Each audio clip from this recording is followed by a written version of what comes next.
Yo, what is up everybody? It's your boy, Entrepreneurial Edge, back at it again with another banger. Today we're diving deep into the world of Supreme. This isn't just some clothing brand, it's a cultural phenomenon. If you're ready to explore the insane world of Supreme, buckle up, smash that like button and hit subscribe because things are about to get hype beast up in here. Alright, let's rewind to 1994. New York City. James Jebbia, the mastermind behind Supreme, drops $12,000 to open up shop on Lafayette Street. Think about that. A brand now worth billions started with what some people spend on a used car. Jebbia knew his audience.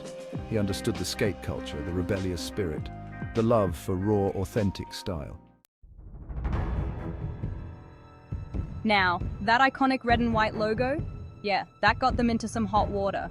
It's heavily inspired by Barbara Kruger's art, bold white text on red backgrounds. Fast forward to 2013, and Leah McSweeney of Married to the Mob gets slapped with a lawsuit for using a similar style. Ever wonder why it feels like winning the lottery to cop a Supreme drop? It's all about the strategy. Supreme intentionally keeps supply low. Fewer items than the demand equals hype, exclusivity, and people willing to pay insane amounts on the resale market. Trademark Timing. Supreme decided to trademark their logo in 2013, the same year as the lawsuit against Married to the Mob. Coincidence? I'll let you be the judge.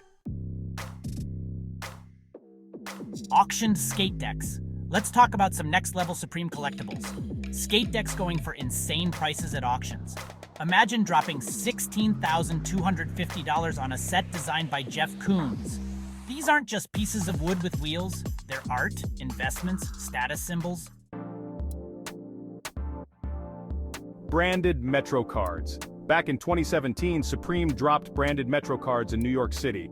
You know, the things you use to ride the subway? People went nuts. They sold out instantly, lines were insane, and those cards were being resold for over $1,000. $1,000 for a MetroCard. It's Supreme's world, and we're all just living in it. James Jebbia's home. You'd think the guy behind one of the most hyped brands in the world would live in some crazy mansion covered in Supreme, right? Nope. James Jebbia keeps it surprisingly low-key. He lives in a minimalist loft in Greenwich Village, no flashy Supreme branding anywhere. Resale Market.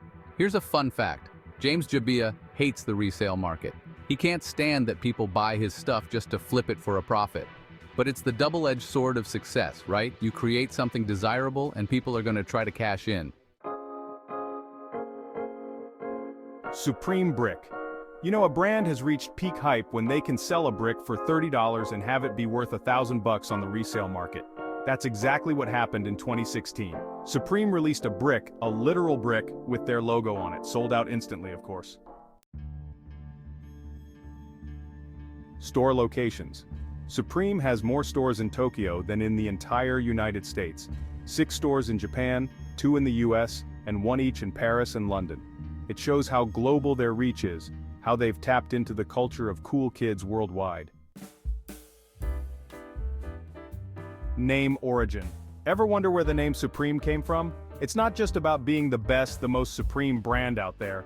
It's actually inspired by a John Coltrane song, "A Love Supreme." It adds a layer of depth of artistry that you might not expect from a brand known for its streetwear. Luxury collaboration. Supreme doesn't just collaborate with anyone. They teamed up with Louis Vuitton to create a skateboard carrier that retailed for $71,000.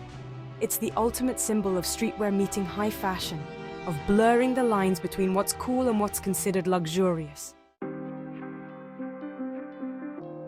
Here's the thing about me, I was never a skateboarder myself. I was drawn to the culture, the graphics, the rebellious spirit. I saw an opportunity to create something authentic, something that resonated with the skate community. Remember that Louis Vuitton collaboration? Well, it wasn't all smooth sailing. Back in 2001, Louis Vuitton wasn't too happy with Supreme using their iconic monogram without permission. They slapped Supreme with a cease and desist, forcing them to recall the items. The hype for Supreme is real, and sometimes things get out of hand. Back in 2014, a product drop for the Supreme Nike Air Foamposite 1 in New York City had to be shut down because a riot almost broke out. The crowd was massive, people were pushing and shoving, it was pure chaos. So there you have it, the wild, wacky, and always fascinating world of Supreme. From humble beginnings to global domination, they've changed the game, sparked countless trends, and made a brick the most sought-after item in the streetwear world. Don't forget to hit that like button if you learned something new today. Subscribe for more deep dives into the brands that define our culture. And I'll catch you on the next one.